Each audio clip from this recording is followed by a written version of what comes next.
ओम नमो भगवते वासुदेवाय. मैत्रेयजींनी जी प्राकृत सृष्टी सांगितली त्यातली जी 6वी अविद्येची सृष्टी होती त्याच्यात त्यांनी पंचपर्वा सृष्टी सांगितली. तामिश्र, अंधतामिश्र, तम, मोह आणि महामोह. ह्याच पाचांना योगाच्या दृष्टीने वेगवेगळी नावं आहेत की अंधतामिश्र म्हणजे अभिनिवेश, तामिश्र म्हणजे द्वेष, महामोह म्हणजे राग, मोह म्हणजे अस्मिता आणि तम म्हणजे अविद्या, अशी योगशास्त्रातली नावं आहेत.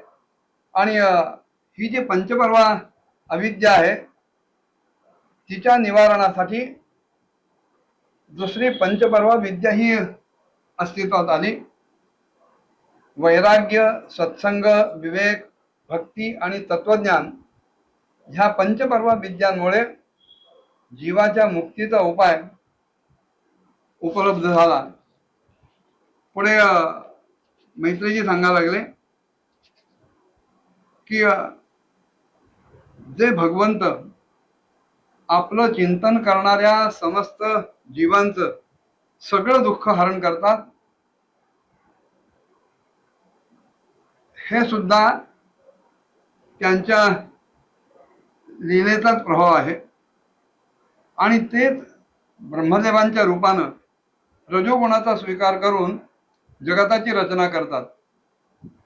6 प्रकारच्या प्राकृत सृष्टीच्या नंतर 7वी प्रधान वैकृत सृष्टी त्यांनी सांगायला सुरुवात केली. आणि ही सृष्टी 6 प्रकारच्या स्थावर वृक्षांची असते असं मैत्रेयजी म्हणाले. ते 6 वृक्ष म्हणजे वनस्पती, औषधी, लता, त्वक्सार, विरुध आणि द्रुम. ह्या सगळ्या वनस्पतींचा संचार खाली मुळांच्या रूपात होतो आणि त्यांच्यामध्ये साधारणपणे ज्ञानशक्ती प्रकट झालेली नसते. ह्या वनस्पती केवळ आतल्या आतच स्पर्शाचा अनुभव करू शकतात आणि त्यांच्यामधल्या प्रत्येकामध्ये काही ना काही गुण अस्तित्वात आहेत. की मोहोर आल्यापासूनच फळ देणारे काही वृक्ष आहेत, वड, पिंपळ वगैरे, त्यांना वनस्पती म्हटलं जातं. आलेली फळं पिकली की त्यानंतर नष्ट होणारे जे कोणी आहेत, गहू, तांदूळ, चणे इत्यादींची पिकं, त्यांना औषधी म्हटलं जातं. ज्या स्वतःच्या आधारानं उभं राहू शकत नाही, सतत त्यांना अन्य वृक्षांचा व इतरांचा आधार घ्यावा लागतो वाढीसाठी, अशा ज्या ब्राह्मी, गुळवेल वगैरे आहेत त्यांना लता म्हटलं जातं. ज्यांची साल अत्यंत कठीण आहे,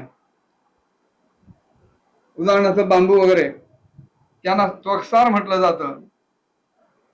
दुर्वा, हरळी वगैरे जमिनीवरच पसरत जातात, वाढत जातात, पण वर चढू शकत नाही.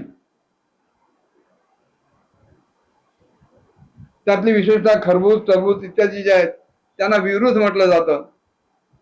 आणि ज्यांना आधी फुलं येतात आणि नंतर त्याच जागेवर फळं लगडतात किंवा त्या फुलांचीच फळं होतात, असे जे आंबा, जांब इत्यादी झाडं आहेत त्यांना द्रुम म्हटलं जातं. या सगळ्या वनस्पतींचा संसार मुळापासून वर म्हणजे ऊर्ध्वगती असतो. मगाशी सांगितल्याप्रमाणे त्यांना साधारणपणे ज्ञानशक्ती नसते, पण आतल्या मात्र केवळ स्पर्शानुभव असतो.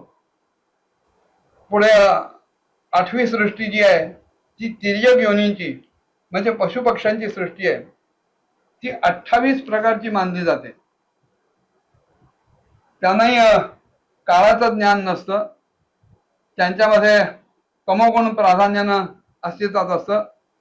केवळ खाणं, पिणं, निद्रा आणि मैथून एवढंच फक्त ही तिर्यक योनी जाणत असते.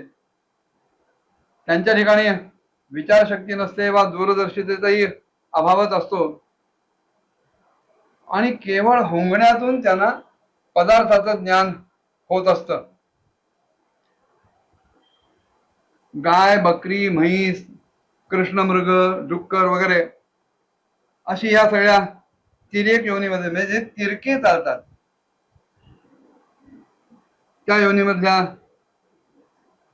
ह्या प्राण्यांचं वर्णन सांगता येईल. काही प्राणी दोन खोरांचे असतात. नीलगाय, रुरुमृग, उंट वगैरे त्यांना द्विशफा म्हणतात. गाढव, घोडा, खेचर, गौरमृग, शरभ, चमरी वगैरे असे जे काही प्राणी आहेत ते एका खोराचे प्राणी आहेत. त्यांना एक शफाचं नाव आहे. त्याच्या पुढे ससा, वाघ, कुत्रा, सिंह, माकडं, हत्ती हे सगळे पशुवर्गातले प्राणी आहेत.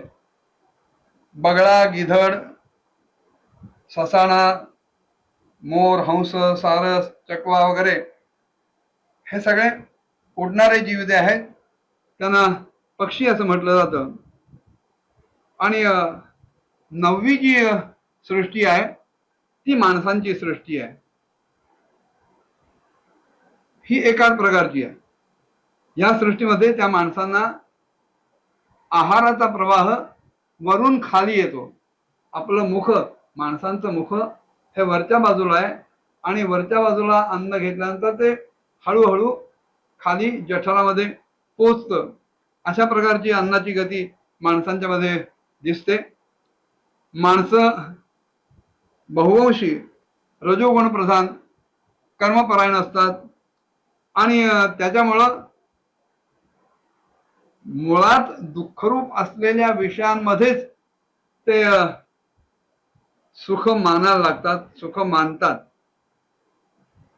तेव्हा स्थावर, पशुपक्षी आणि माणसं ही जी 3 प्रकारची सृष्टी आहे आणि पुढे सांगितली जाणारी देवसर्ग हिला वैकृत सृष्टी असं म्हणतात.